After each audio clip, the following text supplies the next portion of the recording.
I used to think I was hard to spook, but the thing that changed my mind started with a single line buried in a declassified file that should not have been there at all. A year was listed twice, but in two different places, with two different dates, as if something had been corrected quietly, or maybe rewritten entirely. That was the first time I felt the floor tilt under me. I should say this happened about 4 years ago when I was helping a friend digitize old local records at a tiny county archive in northern Nevada. Nothing glamorous, just dusty folders and brittle maps. I was the kind of person who liked strange trivia, weird coincidences, stories about missing explorers, and bizarre science findings, but I never expected to come across anything real. Not until I saw a map that did not match any modern satellite image. It showed a dry lake bed where there is nothing today, and it had a date written. In the corner, that was 3 years after the official geological survey said that area had already been filled in and developed. I thought maybe it was mislabeled. Then I found a newspaper clipping tucked behind it.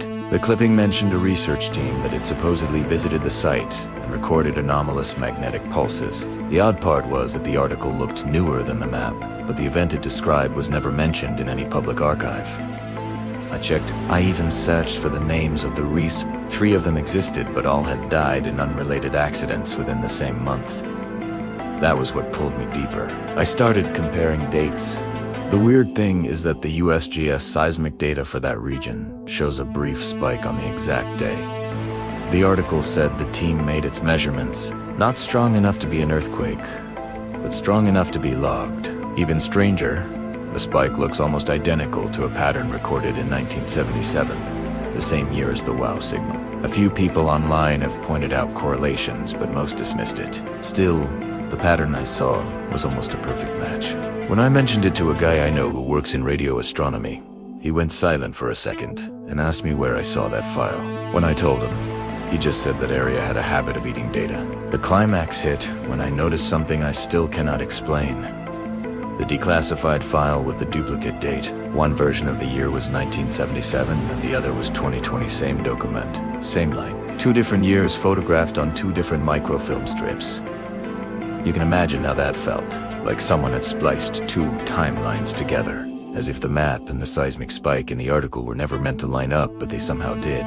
My friend told me the microfilm reader sometimes glitches, but that does not explain why the ink patterns were totally different. Almost like the text had been retyped decades apart, but kept the same classification number. I think about it a lot now, especially because the dry lake bed marked on the old map was supposedly erased during a land reclamation project. Yet last year a hiker posted a photo online of a circular depression in that exact spot, miles from any trail. The photo got taken down almost immediately, and the account disappeared. I saved the image before it vanished, and when I zoom in, there is a faint geometric pattern etched in the soil, almost like the remnants of a foundation. It does not match any known structure. So I keep asking myself one thing. If that date really did appear twice in the same document, as if recorded at 2 different moments in history, then what exactly happened out there that required rewriting time itself?